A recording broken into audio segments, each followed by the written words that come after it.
我今天想讲的倒不是屏不屏蔽这件事情啊，不过我提醒设计微信朋友圈的人，就是社交网站啊，尽量闪避负面的人际关系。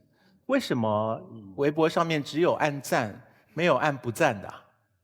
因为人很难承受负面的评价。我想过为什么我们人这么脆弱，就是 S 跟我们都会有很多人给我们按赞。S 因为全宇宙只有他一个人，所以他不太知道有别的网友有留言给他啊。可是正常的明星都知道网友会留言给他。我碰到的所有明星，再大的明星都一样，有1万个给他按赞，只要有一个人骂你下流鬼、王八蛋，你就会看到那一则。你不会看到另外9000多则的说你好棒、你好美，你就看到那一则说你不值得活在世界上，你是个人渣。我想过我们人怎么这么跟自己过不去啊？9000多个称赞你，你不看，你就看那一个伤害你的。我觉得是因为人的基因设计如此，我们是在世界上求生存的动物。我们到了森林里面，我们看到小白兔跳来跳去跟我们微笑，我们看了就好，走开走开。就是突然有只老虎出来，我们立刻看到那个老虎的脸，因为我们知道小白兔跟我们没关系，它微笑也好，不微笑也好，我都不会死。可是一只老虎对我嘿一下，如果我不警觉，我就完蛋了。所以我们人类被基因训练到，我们对正面的东西没有什么反应，可是负面的东西一来，我们就觉得有人威胁我们的生存。所以社交网站1万个人按你赞，只要有一个人按人渣，你就吃不消。社交网站的设计者当初很贴心的，不给我们往下的拇指，他们给我们往上的拇指，他就是要避免有一个人吃不消，每天都被人家按往下的拇指。好了，可是他们忘记了屏蔽这2个字很伤害人呐、屏蔽这2个字不是好字眼。就是小 S 屏蔽了我，我没有办法用很长的文章说 S 有一些他自己私密的角落不想被我知道，所以他在我面前扮演的是小 S 的角色，我应该觉得心安理得。我不是，我就直接收到说哈，我被屏蔽了。我如果被他屏蔽了，我当场立刻就打电话过去说你搞什么鬼啊？你要想死啊？就是这样子。所以屏蔽不是个好字眼，屏蔽简直是我们遇到的社交网站当中唯一一个令我们不愉快的功能跟字眼。所以借此提醒设计社交网站的人，你们把屏蔽2个字改成一个别的柔和的方法。很多人问我说，为什么我好像能够跟爸爸妈妈争取到一些别的爸爸妈妈可能会不放心小孩的事情？我觉得你要从小就让你的爸爸妈妈知道他们生了一个怪孩子啊！我念完书回到台湾的时候，有报纸找我写文章，每个礼拜6写一篇专栏。我当时就想说，报纸是全部的人都看得到的。那个报社的老板是我爸爸的打麻将的朋友，所以我要下笔写的时候，你说我要写什么？结果第1个礼拜就写了，就是我爱爸爸。我第1个礼拜就写了，就是内裤有多美丽，就表示这个人有多寂寞。就是我就说，为什么有的人外衣不讲究，内衣却很讲究？因为他准备好了，就是我脱下外衣的时候，才是显示我多么想要你的时候。我写的时候压根儿都没有想到我爸会看这个事情。然后报纸刊出来之后呢，家中一片安静，没有什么反应。可是到了礼拜天呢，我爸就把这份报纸折好，放在我桌上，他帮我收好。以后每周6，不管我写多么下流的东西，他都帮我折好，放在桌上。然后呢，我主持节目，他看到说，哦，原来我儿子不是疯子，他也会主持节目，他就知道他小孩怪怪的，可是他一步一步的调整他对我的期望。所以我建议大家，就是你不要有惊天动地的那种一夕之间忽然把你爹妈吓死的那种行为，你要逐步的释放讯息，这样子呢，他也许比较能够理解，小孩是一个什么样的小孩。所以我今天跟 S 站在一起，所以S 的世界上没有别人，那我的世界上也只有 S 而已。好，所以。所以我对不起各位，我今天只好如此。那好了，我酬劳分你1点啦。你酬劳那么高啊？蛮高的。大家好，我是不怕小 S， 只怕金星的 KK 康永。大家好，我是不怕马东裸奔，只怕马东地崩的。大家好，我觉得我得说实话，我是不怕大 S， 但是我有点怕小 S 的艾玛。小 S 有什么不怕只怕的吗？说实话，我还蛮怕大 S 的。啊，那咱们3个真的食物链，对不对？对。那咱们3个真的应该愉快的生活在一起。康永哥一直跟我说，其实你们两个里面他是比较强势的那个，但是为什么给我们的印象你其实是更前突的那个人？因为表演比较外放的人就很倒霉，加上长相就是可能过于漂亮，或者是就是太突出的人，很容易被人家误以为是某种个性。就像我们俩主持《康熙来了》，大家一直说小 S 好犀利，小 S 好爱怎么样怎么样，殊不知我们节目中可怕的人是蔡康永。因为比如说访问已经进行到走投无路的程度，他就会说：“哎，小 S， 你看那人的肌肉还不错吧？是你的类型吧？要不要摸一下？”当下我真的也没有想要摸，可是他就这样一 Q， 你说我不能顺着他吗？哎，小 S， 你觉得马东的肌肉怎么样？他现在我觉得穿这个外套，节目应该继续下去啊，这个。你有被人家伸出魔爪过吗？经常，但从来没被你。你说你有被女人揉过？没有。所以你所以现在你期待是不是？我不拒绝。但我也不是那么轻易的答应。可是我没看完你今天的表现之后，有戏，努力。因为上一集你好像有说你今天要加入就是辩论的行列中。如果你在辩论当中突然激起我想捏你那个欲望，我也不会抗拒它。可是完全要看你的那个口才有没有激发我的手指。哇！我期待着。开始吧。我以为结束，让我们进入本期的辩论吧。哎呀，题目也已经不重要了。下面我发言。好吧，这是一个多么奇怪的节目啊！关键是我们还有一个大胆奇怪的赞助商，叫有范儿。感谢有范儿冠名赞助《奇葩说》，同时要感谢古力多燕麦牛奶赞助《奇葩说》，谢谢。好，广告说完之后，让我们来看一看本场辩题。我是范范，一个独自北漂的职场新鲜人，一个志在四方的大龄女青年，上班、吃饭、睡觉、打豆豆，我的生活也过得潇洒自在。但最近，我平静如水的小日子，仿佛被投下了一枚重磅炸弹，让我久久不能平静。我爸会用朋友圈啦，于是我的生活就变成了这样。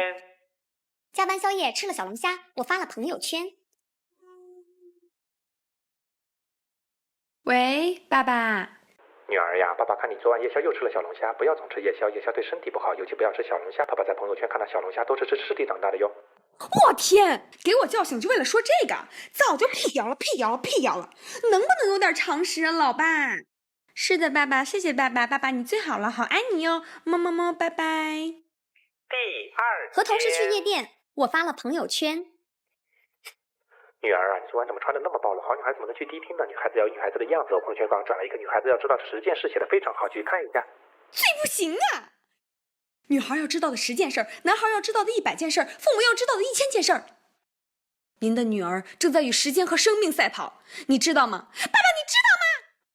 第3天，和男朋友吵架，我发了朋友圈。喂，女儿啊，最近怎么样？是不是遇到什么问题了？你妈妈看你朋友圈一夜没睡好，有什么事情一定要和爸爸妈妈说呀。唉，妹妹有不顺利的时候，我着急，他们上火；我伤心，他们流泪。我无数次的想屏蔽他们，但他那失落的心情，那哀怨的眼神，那儿大不由爹娘的叹息，使我又失去了屏蔽的勇气。屏蔽，不屏蔽，屏蔽，不屏蔽。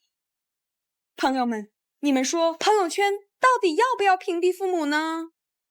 听说有人觉得我们这一组是灌鸡汤组合，怎么可能？对面的陈明那个撒鸡汤，多给他放点盐吧，我们几个啊，都得给整点辣椒面子啥的。这句话应该仅仅针对陈明老师。我其实觉得如有的时候，你别看她长得漂亮哈，但是我觉得有的时候她也会撒点鸡汤。我是鱼汤，要撒鸡汤，且可撒了呢。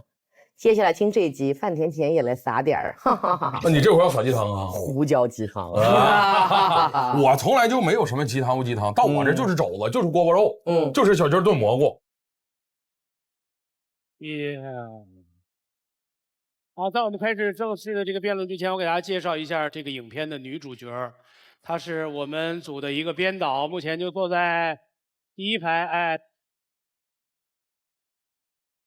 她决心用这个片子来冲击奥斯卡。我个人只能用4个字来形容她的心情，叫丧心病狂。好，对，来看一看题目，叫做朋友圈要不要屏蔽爸妈？正方要屏蔽，反方不要屏蔽。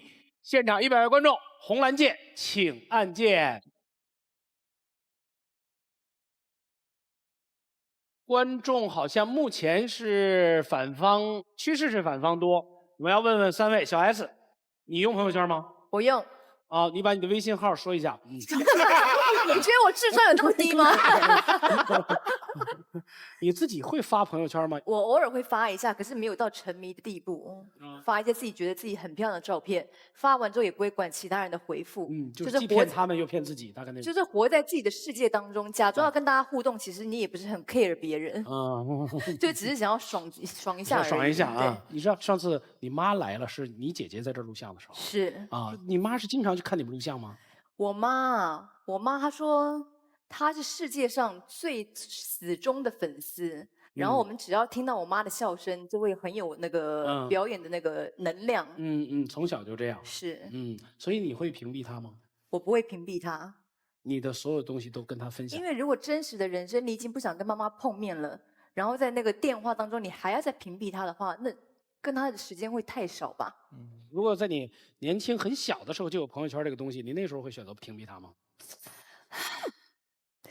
就是你犯错误的那些年代。当我有在做坏事的年纪，我可能会屏蔽他。可是现在已经没什么坏事可做了，就无伤大雅，可以不要屏蔽他。你等一下就要捏他，这还不叫坏事吗？这种真实的。真是孝顺的孩子啊！好，所以小 S 选择的是不要屏蔽，不要。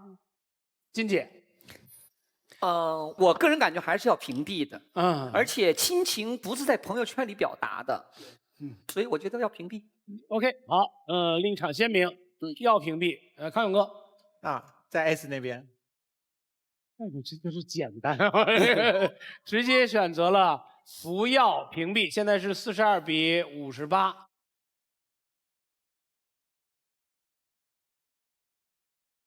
正方处于少数，正方先开始。你选什么方？你不是也要辩论吗？我吗？我不用吧，直接捏就行了。不是，你要靠搏斗才能够赢得奖品啊。OK， 那我跟金星姐一方，好吧？好，咱们这一方是要什么来着？要屏蔽，要屏蔽啊。好的，谁开始？大兵。聊一聊这个朋友圈要不要屏蔽父母啊？必须得屏蔽呀。而且是毫无悬念的屏蔽呀！很多00后啊，你们可能不知道啊，我们80后小时候有一个东西叫什么呢？叫日记。是什么回事呢？有一个小本本，每天呢在这个本本上记下今天干啥啦，吃什么啦，天气怎么样啊。但是到了初中以后呢，这上面就会记啥呢？我喜欢谁呀？谁把我给踹了？这些乱七八糟的啊，其实严格点说呀，日记就是最初的朋友圈，只不过那个时候呢，日记是不能给任何人看的。但是我相信，全中国小朋友的日记都被俩人看了，那就是你爹和你妈。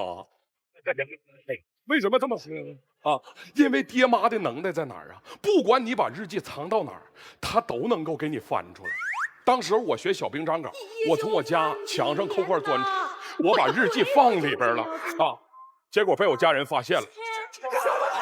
后来这个在一个风雨交加的夜晚，我爸就跟我谈呐，儿子，听说你搞对象了啊，然后啊还会第2天找到学校去啊，还会跟学校说，看好我孩子，注意点啊，搞对象了，喜欢谁谁谁啊，这都是从我日记里边看着的啊。后来全学校的学生都知道我喜欢谁谁谁了，尤其是我碰到谁谁谁的时候啊，他就会用杀死我都不解恨的眼神跟我说：“臭不要脸，臭流氓。”朋友们，你们知道吗？是很中肯。那个时候我非常的闹心，我非常的难受，就是因为爸妈看着我的日记，他才知道这么回事。多少年过去了，朋友们，我本以为这种教训不会再重演，结果出了一个叫朋友圈的东西，而且我还手欠教会了我的父母。然后我们今天还坐着在这讨论朋友圈该不该屏蔽父母。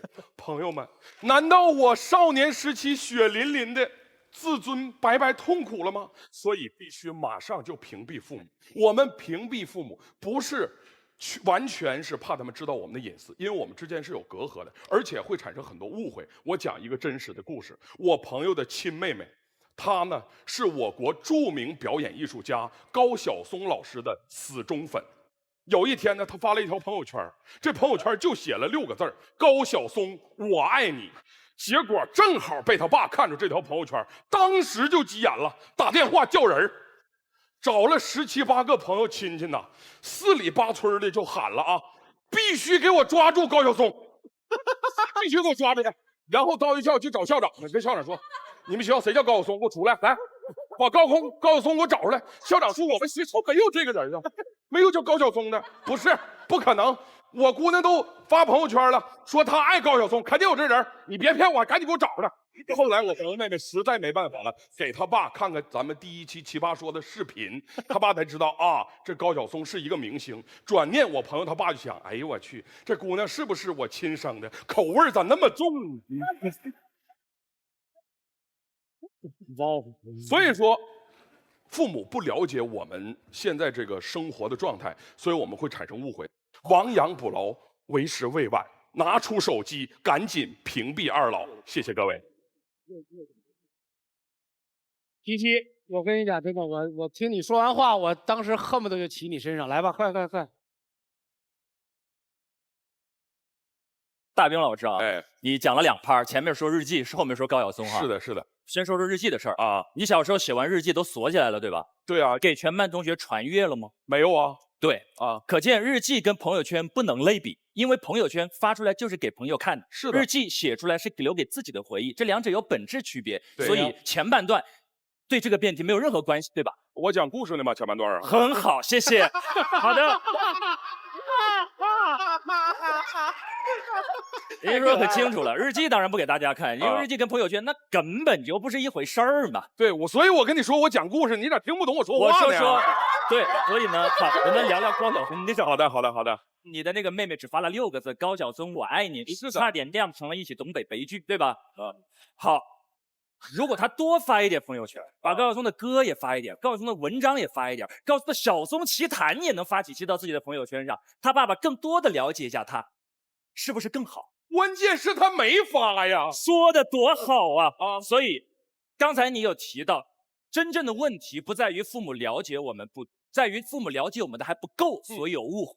朋友圈就是那条桥，让父母越来越多的了解我们的方方面面。换句话说，你妹妹刚才的问题主要出在朋友圈发的不够多、不够深，多发一点，所有的问题都解决了。不仅解决了高晓松的问题，还能解决他们的父女关系。你觉得这样好不好呀？我觉得这样是挺好的，但是是什么原因呢？听我说，挺好的。你刚才说啊，是一条桥跟父母的，但是他姑娘恰好就没搭上这根桥，所以就掉下去了。说的多好呀！朋友圈这个桥没搭上就掉下去了，该不该搭？我们讨论的是该搭，但是该搭，谢谢。好，是该搭。最后，谢谢，非常感谢。好的，等一下，我最后一句话总结一下。人家都坐下了，你还总结一下？一句话，大兵，你刚才谈的都是孩子的心态，是对的。因为只有当孩子是孩子的时候，才把父母当父母。一个成熟的人要把父母当朋友，所以他们应该在朋友圈里。谢谢。赢了！我看到小孩在拍手，我很担心你的舌头激发了手指头的欲望。这个我真没有，伤稳了。好，我们该反方了。哎，好。屏蔽父母其实分为2种，刚大兵老师说的是不让父母看自己的朋友圈，那也有就是我们把父母的朋友圈也给屏蔽掉的，就是父母朋友圈的内容我们也不看，这也算是屏蔽父母。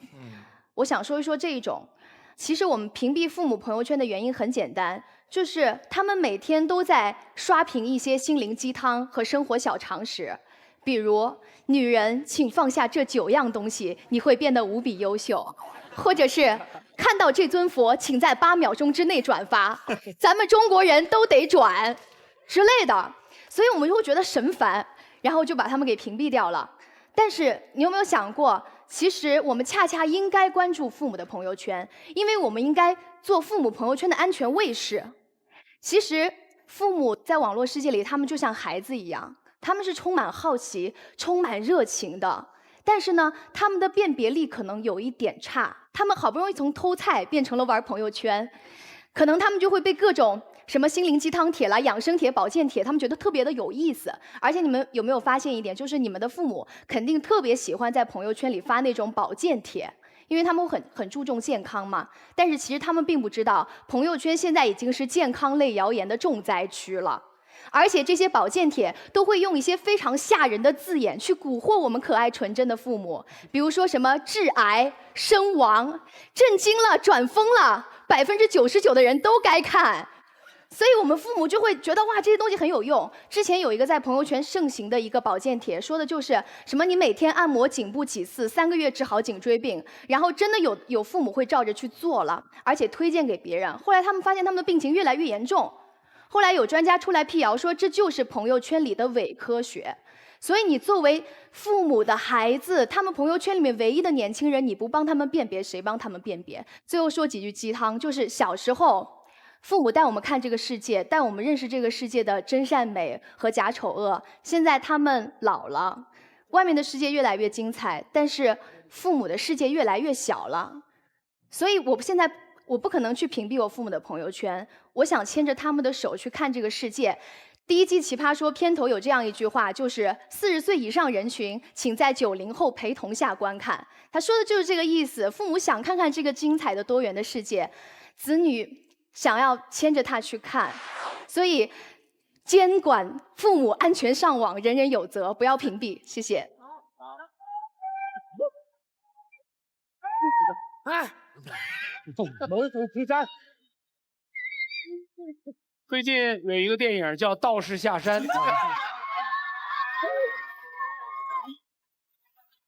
首先，先来讲一下陈明的问题啊，你少拿朋友式的父母来扰乱视听，有朋友一样的父母。但是父母永远就是父母，不可以等同成朋友。我可以跟我的朋友一起去洗澡，我这么大了，你叫我在我爸面前裸奔，你下不下流啊？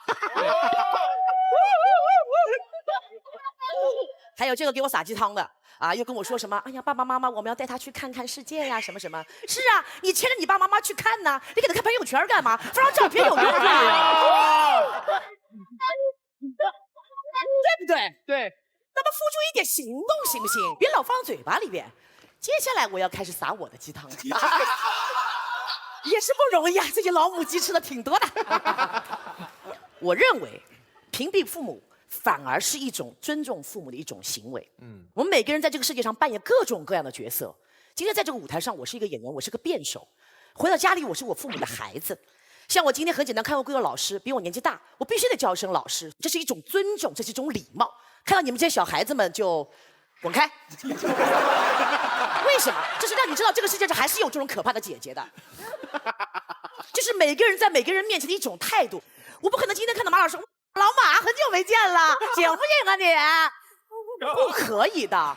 就像艾丽，我一直很后悔，因为我没有想到刘如竟然公然挑衅，让所有的90后的父母来看这个节目。你想，如果艾丽的爸爸妈妈看在舞台上骂他绿茶的时候，他妈怎么想我呀？在这里，我要跟二老说一声非常不好意思。我要道歉的人实在是太多了，如果不屏蔽父母圈的话，天哪，我在这里从头道歉道到尾啊！潇潇也是，这你妈妈也会看的。你想看你妈妈如果看这个节目，你整天这个呢 A B C D E F G 乱放的，不让她看的，不让她看的，是不是？不能看，开玩笑，必须得屏蔽，是不是？你还能演得更像点吗？也就是说，你在你父母面前的时候，你必须保证一个什么样子？那就是一个孩子应该有的那样一个样子。唉，这个鸡汤撒的好像不怎么样，看来我不太合适撒鸡汤。那我们再老鸡不出汤。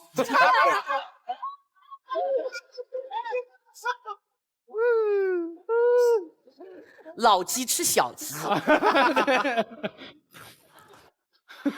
等会儿我找你啊，你给我等着。那个李逵，你继续。爷爷才是黑旋风李逵的。大河向东流啊，天上的星星参北斗啊。嘿，参北斗啊，生死成交心，就算是这。其实这个世界上很多人发朋友圈，你有没有想过有一件事情，就是其实如果你跟你父母合得来的情况下，你无论发任何朋友圈都没有问题的。但当你跟你的父母合不来的情况下，你发任何事情都将成为一个严重的问题。打个比方，你跟你父母合得来，你发张照片，凌晨2点钟起来撒泡尿，哎呦，跟你妈妈说宝贝，你早点睡。如果你跟你爸爸妈妈不合适的话，父母会说一些什么话？你怎么晚上2点钟还没有睡觉？你到底在干些什么事情？这样对身体不好，巴拉巴拉巴拉又说带一圈。这很简单，就像我马薇跟我说句，他咳嗽一声，他爸以为他得了癌症呢。所以这个时候，有的时候会因为一件很小很小的事情，会引发一个非常大的血案。这个时候，我们为什么不可以把爸爸妈妈稍微的屏蔽一下呢？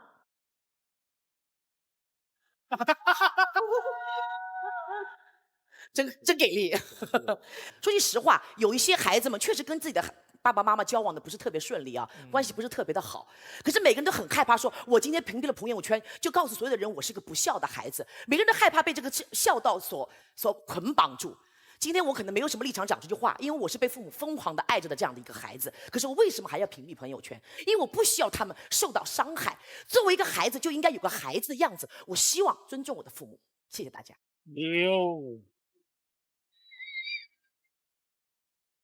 你有没有看过也有这个路数的辩手？有，就是很惊人吧？大妈型的，可是口才很好。他如果进菜市场，别的女性应该休想买到任何食物。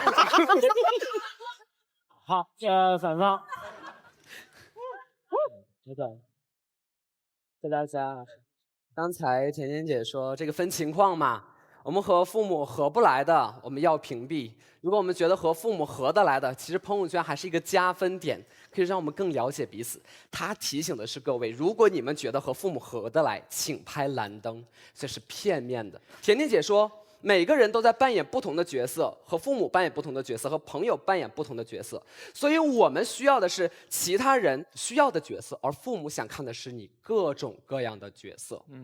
今天就像甜甜姐所说的，我们不谈孝道，我们只跟着这个情境走，感觉一下这个感觉对不对？我自己身上发生的故事，我原来嘛写过微信公众平台，在大学的时候，当时就自己写文章，很多文章很有可能是没有那么正能量的，很多是偏阴郁的。我妈妈就知道我有这个微信公众平台，所以她就关注来了。关来之后，他觉得，哎呀，我的儿子写的真好。于是他号召他身边亲朋好友啊，都是各种叔叔阿姨。我在微信公众平台看到来自黑龙江齐齐哈尔的 IP 那么多，我就知道都是他们一定关注来了。所以在我不断写这样的文章的时候，有一天我妈妈跟我说，儿子，你呀，这个年轻人，你得写点阳光的东西，你得写点正能量的东西啊，你得影响别人呢，你别搞那个怪阴暗的，那个可不行。我这时候感觉就不太舒服了，我觉得我和我妈妈有隔阂。她再加一句，我们身边的这些你的叔叔阿姨们看了也都这么觉得，所以我当时做一个决定，当天我就把他们拉入了黑名单。哎呀，我太生气了。但是事情发生的比我想的还要快，在晚上，我妈就给我打了一个电话。我妈给我打电话的时候问我说：“大儿子，妈妈为什么看不到你的文章了呀？”她看不到了，她可难过了。所以我不想和对方掰着什么道理，我不觉得爸爸妈妈来看到那个东西不断给我打电话烦我这件事儿让我特别心痛。让我心痛的是，当我听到我妈妈那一句她不知道怎么回事儿，怎么看不到你的文章了的时候，我觉得我这儿子当得好差呀。所以我就把他们从黑名单里拿出来了。拿出来之后，哎，效果很好哦。他们再也不提我文章阴郁的事情，因为你知道，有的时候父母也是要调教的嘛，对不对？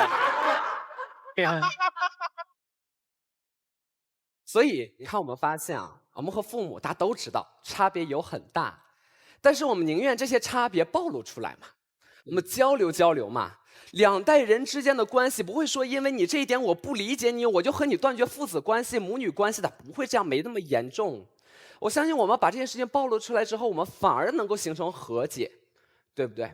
所以啊，我希望我们把这些东西拿出来和他们讨论讨论，永远好过于当你父母刷你朋友圈的时候，他打开你的朋友圈，发现只有一道细细的横线。谢谢。西西，给你体力。好。今天你为了不让父母担心，你是不是要把所有的细节都发到朋友圈上？不是啊。好，什么不发？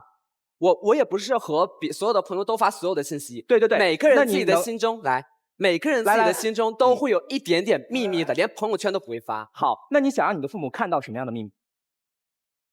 我想和父母看到我生活当中的一切。今天我妈妈给我打电话，好，刚才今天我妈妈给我打电话说儿子，你能不能就是今天录节目来照点照片给妈妈看看？她说了3遍，她太想了解你。好，刚才她的一个矛盾是，我不想让父母知道我的一些秘密，但是我又想父母知道我的一切，所以这是第一个矛盾。哎呦，好，你们先自拍。行，今天思达第一个矛盾是，我想让父母知道我一切的秘密，但是我又不会告诉我父母的一切，对不对？哪些秘密不想让你父母知道？这些东西我也不会在朋友圈发，一定要注意。所以你的意思就是你不想让父母知道，连你都不知道。好，所以你的这个秘密就是不想让父母知道的，就是不想让全世界知道的，全天下都不能知道，剩下的事情父母都可以知道，对不对？对。好，知道了，我七完了，等会儿我给你总结。你七完了？什么叫等会儿？你就赶紧对，好，那来我总结吧，刚好就是我的环节了嘛。对对，其实今天思达他们那一方装了一个世界上最清纯的，什么意思？今天我打开了我的朋友圈，但是我往上发东西的时候，我会筛选到我心中的一些秘密。什么意思？我打开了朋友圈，却把秘密藏得更深了。您方说的要搭起那座桥梁呢？您方不是不想让父母担心，想要父母知道你的一切吗？可是您方把那些父母最担心的东西视为秘密藏了起来，把父母觉得不怎么担心的光荣的一面放到了朋友圈上。您当只报喜不报忧。好。所以今天对方的这个假设前提首先不成立。来，接着说到我的观点。今天我们谈论任何一件事情要不要的时候，无非2个字，第一个字是情，第2个字是理。我先从理上跟大家分析一下，今天什么叫做理？我们每一个人在成长的过程当中，都会不可避免的与父母的距离越来越远。我们的隐私空间会越来越大，从第一本被锁上的日记，到第一扇被关上的房门，以及到最后我搬出家门成家立业，这是一个人类所无法抗拒的隐私越来越大的一个社会属性。在这个过程当中，父母从来没有放弃过想要窥探的欲望。但是这个过程当中，父母要做的一件事情是什么？给我充足的理由，告诉我你为什么一定要看。孩子也不是不讲理，说你一定不能看。如果你父母能够说服我，能让你看。可是对方今天给的理由是什么？理由是父母会担心吗？可是大家想一想，因为我担心你会做坏事，所以我必须知道你的一切。这种思路其实非常危险。也许你们会认为在家庭领域谈理好像有点过于冰冷，我就跟你来谈情。今天，首先第一个情是我自己的感情，我是一个情窦初开的人。我在我的朋友圈发了一个朋友圈说：10分钟的恋爱虽然有一点短暂，但你的微笑将我的遗憾填满。非常简单的一句歌词，但是我的父母在说：上课你又瞅人家傻小子笑啥呢？你都不能好好学习吗？你一天到晚的。傻小子，你一天到晚不能好好学习吗？你以后怎么办呀？你以后出了社会要不要好好工作呀？这个时候父母的那番话，把你的那种美好的泡沫全部击碎。那个人本来是你口中的一颗水果味硬糖，但是因为父母的介入，他变成了一个早恋对象。所以你有没有觉得你的这个秘密因为父母的介入而变得不再那么美好？所以你的感情被打击了。第二个感情，父母的感情。我们发现我们有的时候发朋友圈是在吐槽一些夜深人静自己心里不开心的情况。可能我会说今天晚上睡得不太好，是因为我想起了一些悲伤的事情，我发到了朋友圈上。但父母看到之后，他们除了担心能做什么？我们和父母之间有太多的隔阂，我们和父母之间有太多的代沟，我们和父母之间有太多的距离。很多时候他们的手已经伸不过来了，但是他们的心却一直在你身上。这个时候你将朋友圈发了出来，你除了让父母平添担心之外，他们做不了任何事情。所以你这个时候不屏蔽，反而让他们更加担心。你不是想让父母拥有一个无忧无虑的晚年吗？你伤了父母的情。第3个情，你说今天我就想不让父母担心，我发所有好的东西在朋友圈上，这个时候你的朋友还是要看的。你的朋友难道不知道你生活当中是个什么吗？但是你在朋友圈上表现的一个非常完美的芭比 doll， 你的朋友就会觉得这么装，屏蔽你。可是你不屏蔽了父母，却被你的朋友屏蔽了，你伤了朋友的情。所以综上所述，无论从理从情来说，都要屏蔽父母。谢谢。那个你在班上瞅着哪个小伙子微笑啊？我用的10分钟的恋爱说的是小 S 小时候啦，对吧？我会唱的。有10分钟的恋爱，虽然有一点短暂，你的笑填满我心中所有的遗憾。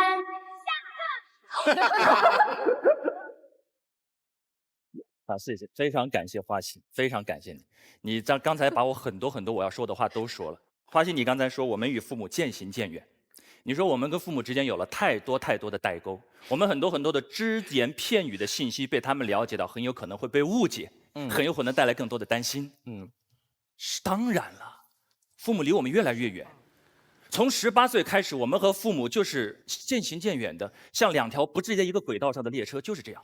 如果我们每个人的人生都是一部电视剧，1集是1年的话，前18年父母完全的参与了，从18年之后，父母阶段性的参与了。从我们参加工作，在另一个城市开始自己新的家庭、新的生活，他真的不知道了。这就是这么多代沟，就有这么多鸿沟在。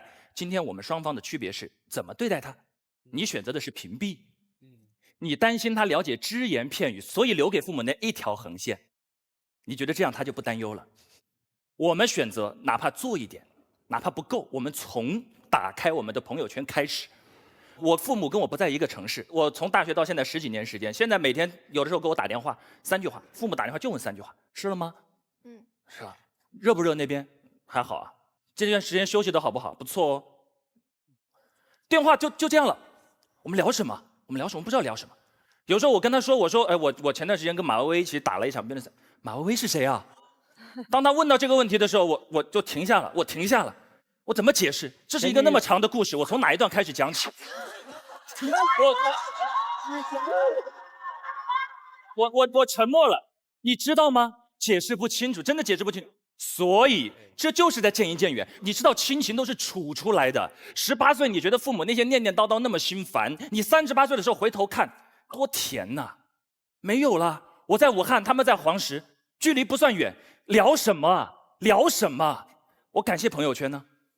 有很多事情他没有重要到我要专门给他发一条短信去讲，打一个电话去说。但是有朋友圈这个东西在，我经常发一条，我今天发一条我吃饭的，明天发一条我宝宝的，我的孩子今天1岁多了，我也发一条，这就是话题。你刚才说父母是出于担心要看我们朋友圈，我从来没有这么讲过，我们从来没有这么想过，早就过了那个年纪了。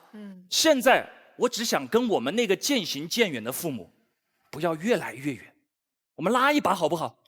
今年我的父母已经60岁了，我们距离虽然不远，我现在每年见他，过年、清明、5一、11，又到了过年。甜甜姐说你去啊，我想啊，工作要不要做？就这几个段时间有假期啊，我怎么去？我1年见4次，我觉得不错了，我觉得每年见都很开心，但时间就那么短暂。他们已经60了，按平均年龄来算，他们活到80岁，还有20来年，1年4次，80面呢。这是我们最亲的人。一辈子，我也许见他不超过80面了。你让他在朋友圈里多看一看我的容颜，怎么了？有错吗？最后我要对甜甜姐做一点小小的解释。甜甜刚才说了有一句话特别好，我把它记了下来。我们说，就要让父母觉得你永远是个孩子，不要让他看到你的一切，这就是对父母的尊重。这是你的最后一句话。不是，我的原话不是这样说。我们到时候孩子在父母面前就应该有个孩子的样子。很好，我要告诉你的是 ，never。真正对父母的尊重，不是让在他面前你永远像个孩子。父母最希望看到的是你的成长与成熟。因为我有一个女儿，虽然才1岁多，她不会发朋友圈，但是你知道吗？我们对父母从古至今有个重大的误解。我们一提到父母，父亲那个威严如山的形象，母亲絮絮叨叨又很敏感的那个形象，那就是我告诉你装出来的。我当爹了，我才知道那都是装的。几千年传统文化告诉你，父亲就要有个父亲的样子，母亲就要有个母亲的样子。孩子以为父亲和母亲本来就是那个样子。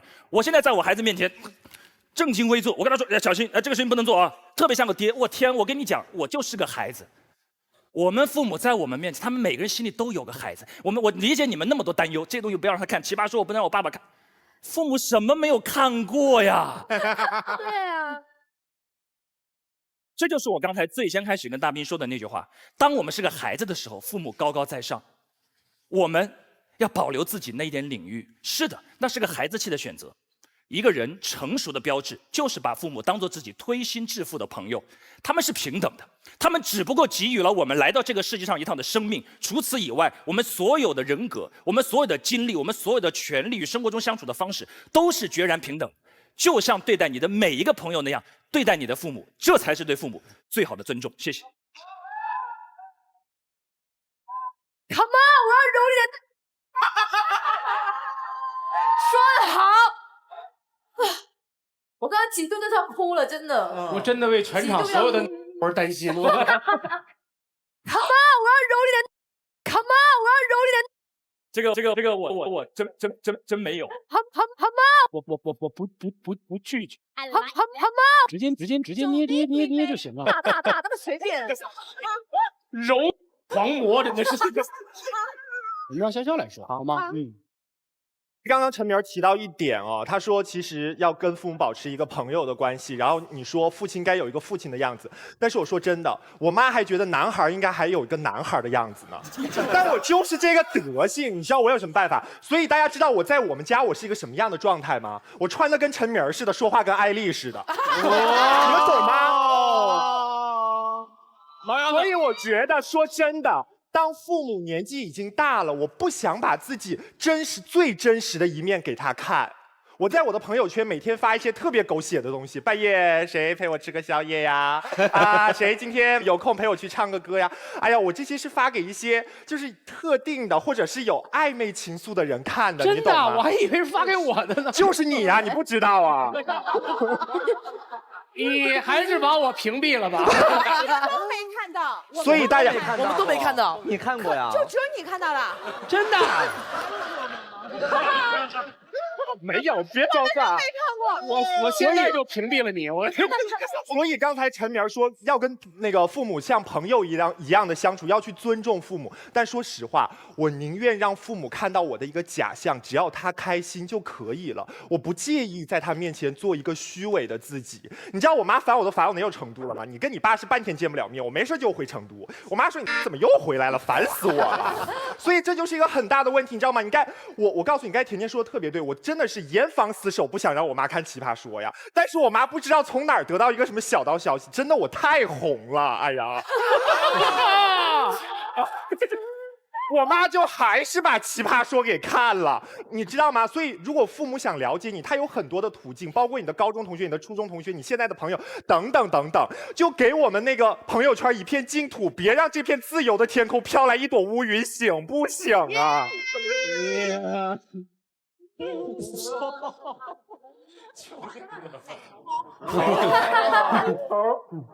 你说是哪头啊？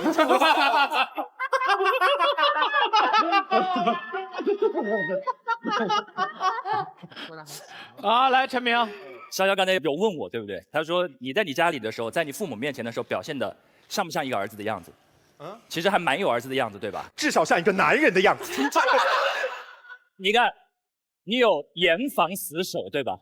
你希望呈现出那个你认为父母看了会开心的样子，对吧？你做了你所做的一切，对吧？做到了吗？做到我妈爱我。你妈妈现在了不了解那个真实的你？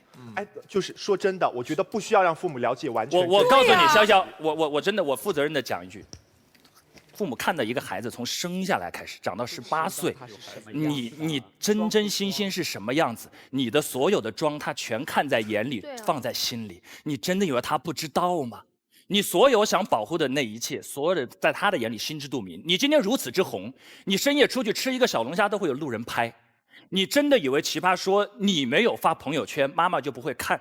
做一个父母的心，从你第一集开始，他可能每一秒都没有落下，但他从不告诉你。唯一的原因是因为他觉得你不愿意你告诉他。我知道你希望用这样的方式对待你的父母，我丝毫不干涉。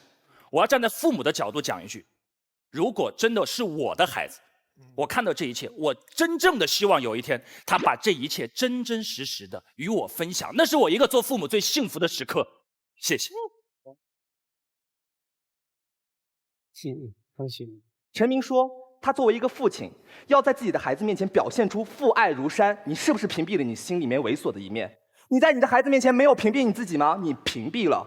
悄悄的回家面前当一个男人，他有没有屏蔽他自己身上稍微有那么一点娘的一面？他屏蔽了。所以今天陈明所有的观点，恰恰论证了我方立场，就是该让父母看的让父母看，不该让父母看的全屏蔽；该让孩子看的让孩子看，不该让孩子看的全屏蔽。您论证的是我方立场啊，给我错过了。真是。文开，像你这样的儿童适合参与这样的讨论吗？恰像我这样的儿童，所以我不谈孝顺，不谈成长。非常好。大家有没有想过，今天双方陷入一个误区，就在于他认为父亲会导致我们有很多误解，可能会打扰我们的人生。可你没有想过，在我们人生在青少年之前的阶段，我们的人生是谁引领我们成长跟见识的？是我们的父母。对方讲了很多很值得担心的东西，例如你工作不顺利啊，爱情不顺利啊，你的父母都经历过。你说你暴露出你事业的担忧的一面，坦白说，父母早就知道事业不可能一帆风顺的。你认为爱情上可能有缺陷，你怕父母担忧，父母早就知道爱情必然会有缺陷，你暴露这一点没什么，恰恰是可以给你父母一个机会，教导你如何学着去成长。这就是我的观点，谢谢。其实我觉得双方的探讨啊，说真的，有点陷入一个死胡同。什么意思呢？就是其实每一家的父母相处模式是不一样的。你们有没有发现？有一些父母，你袒露一切缺陷给他，他都无所谓；有一些父母，你袒露一点缺陷给他，他就希望你立马改正。我们每个人都在以自己的个人经历和家庭经历说事情。其实我觉得朋友圈应不应该屏蔽父母这个视角，我们打开一点，想想我们是不是在探讨社会已经进步到了我们对于传统的亲子关系可以有一些新的认知、新的改变和新的形式。什么意思？过去我们中国人讲啊，身体发肤受之父母，所以我们结婚的时候要父母之言，媒妁之命，我们的事业要遵从家族的安排，对不对？所以你们会发现，我们先天的在过去会认为，我们的生命是父母的一个部分，是家族的一个部分。所以当这个时候，无论他是以关心的旗号也好，以引导的旗号也好，以保护的旗号也好，以好奇的旗号也好，他可以以任何一种正面或者负面的旗号来占据你的全部生命。可是时代进步到这一天，我们是不是可以试想一下这样一种可能，就是其实我们在出生的时候，父母没有太征求我们的同意。在我还不了解人生的时候，我就已经进入了人生，这叫被人生。好，那么我渐渐长大了，我有没有这样一种自由，在我18岁以后，我去选择我的生活，甚至我去残忍一点说，我选择我尊重我的父母，可是我跟他没那么亲密，我有没有可能把他当成一个比较疏远的朋友？这样说起来蛮残忍的，可是你知道吗？朋友我们可以选，对不对？爱人我们可以选，对不对？可是父母我们从来没得选。那当我们没得选的时候，我能不能尽可能的在养活他、尊重他的情况之下，我有一点点可以选，就是我有一些秘密，我有一些心情，我有一些人生道路的选择。不好意思，爸爸妈妈，我不想告诉你，也不想听你的，哪怕你会伤心。好，没有了是吗？没有了，我没有了，好了们进入到这张桌子上的辩论吧，包括你本人在内哦。哎，你需要我替你主持这段吗？好啊，啊，来，木鱼拿来。你很想敲，对不对？好，现在回到了我们桌上的辩论了。那据我所知呢，我们的金星女神，你是在认为应该要屏蔽的那一方。是的。然后马东也选择应该要屏蔽那一方。S 选择不要屏蔽这一方，是我永远在你地方。所以呢，我们现在应该先让初次加入我们奇葩说的 S 啊，我们先听听他的意见。你一开始的时候选择不要屏蔽，是因为我觉得这根本就没什么大不了的。就是你屏不屏蔽，你回去试试看屏蔽你妈，你看看大得了大不了。他就会说你干嘛屏蔽我啊？我就会说好吧，那就不要屏蔽。就是这件事情没那么严重，就是。所以你认为是件小事，所以何必屏蔽呢？是。好，那你可能必须要分出来，屏蔽与不屏蔽之间哪个杀伤力比较大？所以是不是被屏蔽很严重？所以妈妈一说，你赶快就不屏蔽了，是这个原因吗？如果我妈会嚷嚷的话，我就想说那就不要屏蔽她。好，所以你可以发表你的意见了，就是你觉得因为事情太小了，所以不要为这个母女吵架，是吧？对。那你刚刚听到了他们这一方的说法是，天下的母女不像你们这对母女什么都可以聊的，很多母女处不来。所以你有想过别人也有不同的母女吗？还是你认为全宇宙只有你们这对母女？我觉得，我以为世界上只有我这个人哎。你们是谁啊？你们怎么会有其他的人类在这个地球上？我们是道具。我不是宇宙的主宰吗？你是啊。我说可以不要屏蔽就不要屏蔽。我知道，收到了。所以你觉得，如果听到他们刚刚各种为难，各种爸爸妈妈跟各种孩子有各种关系的时候，你认为是不是也是件小事，就让他们屏蔽算了吧？是不是？对，就是你们的任何面貌，我想父母都了解吧。就是要屏蔽不屏蔽，其实也没什么大不了。所以如果被孩子屏蔽了，他们的爸爸妈妈会觉得说，哎，这就是我孩子嘛，我孩子就是这种会屏蔽爸爸妈妈的人，所以我就认了。对。OK， 所以你还是觉得不用屏蔽。那你刚刚讲了说，如果爸妈觉得孩子是爱屏蔽爸爸妈妈的人，是可以屏蔽的。好，那我回家好不好？没差，这个问题根本就不重要，好不好？ OK， 让我回饭店喝一杯好不好？对 S 的立场就是，以他母女做例子的话，他是选择不屏蔽的。可是如果讲到别人家的时候，他不知道世界上面有别人家，所以就这样。对。多么讲完了充足的立论啊！好，然后请问你们两位谁要先讲？我先讲，肯定我先讲。我觉得我们在成长过程当中，在小的时候，我们不认知世界的时候，我们都依赖于父母。当我们有一天长大的时候，我们都希望我们能够独立摆脱父母，并不是不关心父母，不让父母看到我，而只是跟父母保持一个距离。因为父母也好，子女也好，哪怕再亲的人，他都有自我空间的。屏蔽只是一个现代生活中所产生的一个交流结构而已。如果有一天我的儿子、我的女儿把我屏蔽掉了以后，我会有点失落，但我不会难受，因为我知道他长大了，他早晚要离开我的。妈妈，我需要有点空间。现在有些事情我不想让你知道，我会失落5秒钟，但我同时高兴。可以了，我可以往后退一步了，我不必要24小时的把我的天线打开。我的孩子怎么了？这样，所以我觉得从一个正面角度来讲，孩子如果主动屏蔽父母的话，他可以独立面对社会了，这是一个好的，这是一个进步。所以我觉得屏蔽是他成人了，独立了，好事情。好，那等一下我发言，发言后马东毕竟是议长，所以他依然拥有优势，就是他是最后一个发言，而且他说完之后不准有人再发言了啊。那木鱼交还给你，因为我怕你等下要报那个赞助厂商的事情。哦，啊，我不太比得上你报厂商的方法。先说，我先说，你先喝。我今天想讲的倒不是屏不屏蔽这件事情啊，不过我提醒设计微信朋友圈的人，就是社交网站啊，尽量闪避负面的人际关系。为什么微博上面只有按赞？没有按不赞的，因为人很难承受负面的评价。我想过为什么我们人这么脆弱，就是 S 跟我们都会有很多人给我们按赞。S 因为全宇宙只有他一个人，所以他不太知道有别的网友有留言给他啊。可是正常的明星都知道网友会留言给他。我碰到的所有明星，再大的明星都一样，有1万个给他按赞，只要有1个人骂你下流鬼、王八蛋，你就会看到那一则，你不会看到另外9000多则的说你好棒、你好美，你就看到那一则说你不值得活在世界上，你是个人渣。我想过我们人怎么这么跟自己过不去啊？9000多个称赞你，你不看，你就看那一个伤害你的。我觉得是因为人的基因设计如此，我们是在世界上求生存的动物。我们到了森林里面，我们看到小白兔跳来跳去跟我们微笑，我们看了就好，走开走开。就是突然有只老虎出来，我们立刻看到那个老虎的脸，因为我们知道小白兔跟我们没关系，它微笑也好，不微笑也好，我都不会死。可是一只老虎对我嘿一下，如果我不警觉，我就完蛋了。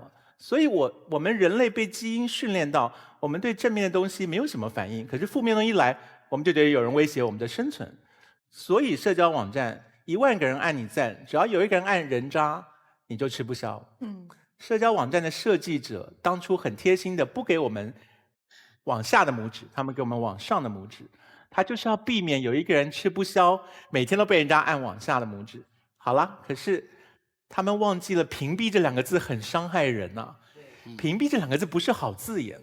就是小 S 屏蔽了我，我没有办法用很长的文章说 S 有一些他自己私密的角落不想被我知道，所以他在我面前扮演的是小 S 的角色，我应该觉得心安理得。我不是，我就直接收到说哈，我被屏蔽了。我如果被他屏蔽了，我当场立刻就打电话过去说你搞什么鬼啊，你要想死啊，就是这样子。所以屏蔽不是个好字眼，屏蔽简直是我们遇到的社交网站当中唯一一个令我们不愉快的功能跟字眼。所以借此提醒设计社交网站的人，你们把屏蔽2个字改成一个别的柔和的方法。很多人问我说，为什么我好像能够跟爸爸妈妈争取到一些别的爸爸妈妈可能会不放心小孩的事情？我觉得你要从小就让你的爸爸妈妈知道他们生了一个怪孩子啊！我念完书回到台湾的时候，有报纸找我写文章，每个礼拜6写一篇专栏。我当时就想说，报纸是全部的人都看得到的。那个报社的老板是我爸爸的打麻将的朋友，所以我要下笔写的时候，你说我要写什么？结果第1个礼拜就写了，就是我爱爸爸。我第1个礼拜就写了，就是内裤有多美丽，就表示这个人有多寂寞。就是我就说，为什么有的人外衣不讲究，内衣却很讲究？因为他准备好了，就是我脱下外衣的时候，才是显示我多么想要你的时候。我写的时候压根儿都没有想到我爸会看这个事情。然后报纸刊出来之后呢，家中一片安静，没有什么反应。可是到了礼拜天呢，我爸就把这份报纸折好放在我桌上，他帮我收好。以后每周6，不管我写多么下流的东西，他都帮我折好放在桌上。然后呢，我主持节目，他看到说，哦，原来我儿子不是疯子，他也会主持节目，他就知道他小孩怪怪的，可是他一步一步的调整他对我的期望。所以我建议大家，就是你不要有惊天动地的那种一夕之间忽然把你爹妈吓死的那种行为，你要逐步的释放讯息，这样子呢，他也许比较能够理解，小孩是一个什么样的小孩。所以我今天跟 S 站在一起，所以S 的世界上没有别人，那我的世界上也只有 S 而已。好，所以所以我对不起各位，我今天只好如此。那好了，我酬劳分你1点啦。你酬劳那么高啊？蛮高的。给错了吧？所以最后一棒呢，我们交给马东议长，然后依照规矩，马东议长发言之后，不可以有人再发言了。哎呀，压力很大，从来没有想过要站在一个立场上去期待着。完全是为了博女神一笑而已啊！既然是辩论双方嘛，我就要从康永哥的话开始入手。康永哥提到了我们今天这个辩题叫朋友圈要不要屏蔽父母？他说屏蔽这个词儿不是一个好词儿，我不同意。因为我觉得屏蔽的另外一层意思大约是保护。他好像从我出发，我屏蔽了你，但其实这种屏蔽是隔离，是保持距离。如果这个保持距离里面有爱，就像我们对父母的爱那样，那就是一种保护。所以我愿意相信屏蔽是一个中性词，它让我们留下空间，以保持我们各自对因价值观不同而容易产生冲突的机会。这就是我们跟父母的关系。另外，我的朋友圈，我刚才看了一眼，2385个人。哇！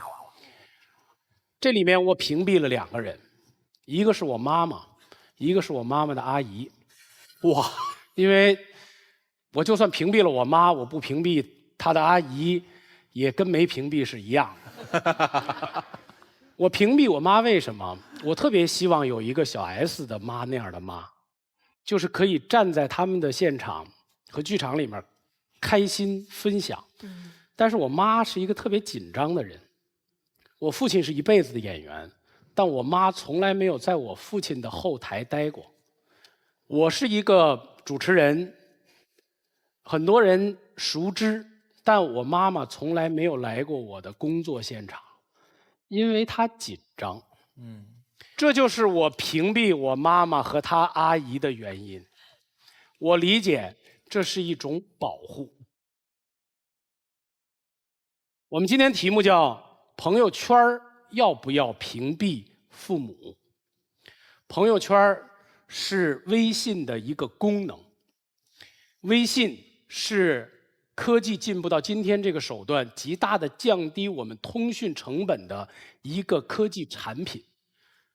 极大的进步能够使康永哥和小 S 都在台北，但是我的对他们的问候和联系，在1秒钟之内，他们就能够得到，这是巨大的进步。但是，就像大家都知道的，这世界上只有好处而没有坏处的东西。我相信，通讯科技的进步给我们带来的好处远远大于坏处。但如果非要说有些坏处的话，就可能会是有些东西你不愿意看到的，你会看到；有些东西你不愿意被别人看到的，会被别人看到。我觉得腾讯公司那帮做微信的人，这时候看这节目肯定会说：“你们傻呀！你们讨论朋友圈要不要给父母屏蔽？我们还有其他功能啊，我们有群呐。”对。我们有1对1的微信呢，你跟你爸妈建个群，就你们仨，天天骗他们多好。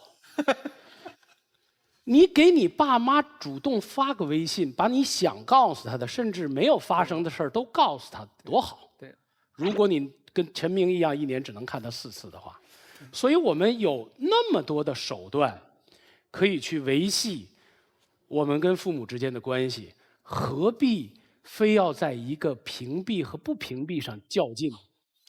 所以，屏蔽父母是一种对自己的尊重，对父母的保护。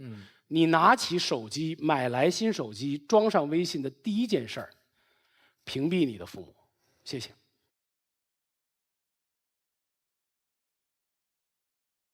好，马东先生呢发言完毕。我觉得大家现在还在消化马东所说的话。那我们最后投一次票啊！我们倒数5、4、3、2、1吧。好，5、4、3、2、1，反方获胜。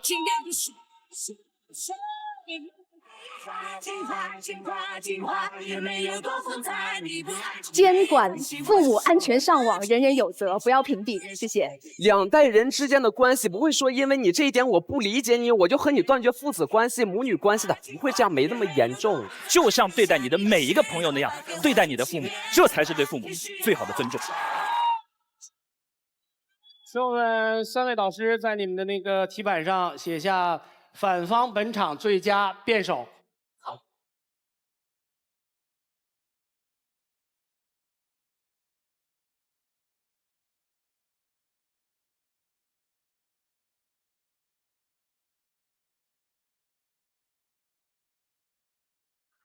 微博关注爱奇艺奇葩说，参与话题互动，和全世界的深井病做朋友。微信添加爱奇艺奇葩说订阅号，每天推送纯干货，喂饱你。强烈建议到百度贴吧奇葩说官方吧写下长篇大论，洋洋洒洒任你喷。解放奇葩就在慢都慢不下来的爱奇艺视频。小 S 在那个台湾有雅哈咖啡吗？好像没有哎。好像没有，对。小 S 身上代言甚多，所以不能跟他聊天。是这样的，好的，小 S， 你介意再多3个代言吗？比如说，我给你推荐喝了才能愉快聊天的雅哈咖啡。你介不介意再代言一辆汽车，就是狂拽炫酷炸天的东风标致308S？我不介意。所以小 S 以一个特殊女神的身份，在奇葩说的瞬间，依然是一个就像吃了 豆的豆一样的开心果。这你也扯得出来啊？我觉得最后呢，就是你觉得他的发表的言论的表现是值得一个拥抱吗？拥抱可以，但不至于捏他。那就拥抱啊！因为我没想到你这么柔情。我是的。 그림에 잠겨 시간을 거슬러 갈 수 없나요 그때처럼만 그대 날 안아주면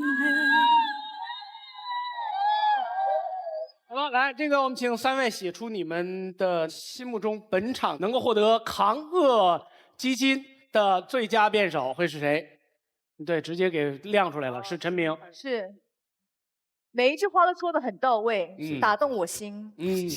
很有道理。所以你在后面专门画了这么一个开花豆，是吗？是，and love。好，谢谢。金姐为什么是这个人？因为他一直是我喜欢的一个辩手，所以说我就给他。OK， 康永哥呢？我也是一样，就是来，我们请亮题板。一个是姜思达，2位是陈明。那么获得本场由古力多燕麦牛奶所提供的10万元扛恶基金的是陈明。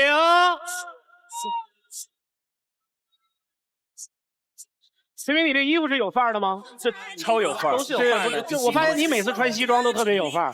谢谢。所以你跟我一样，要感谢有范儿冠名赞助《奇葩说》。谢谢，感谢。同时感谢古力多燕麦牛奶，谢谢大家，下期节目再见。